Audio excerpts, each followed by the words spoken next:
Tired of chasing down payments and wrestling with complicated invoicing? Honeybook's here to rescue you.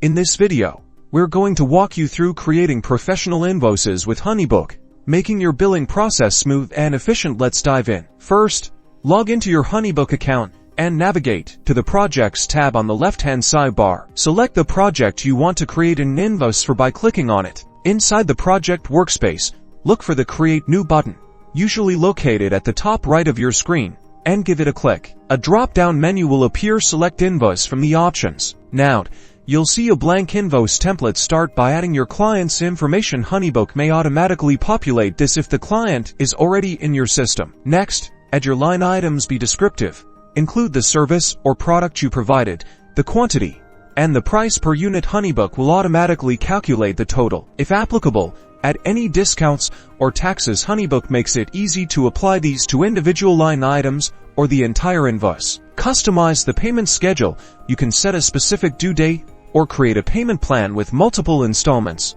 Add your terms and conditions. This is a crucial step for outlining your payment policies and protecting your business. Once you're happy with the invoice, click Save, then click Send to deliver it to your client directly through Honeybook. Congratulations, you've just created and sent a professional invoice with Honeybook. Now you can track its status and get paid faster. Don't forget to like and subscribe for more Honeybook tips.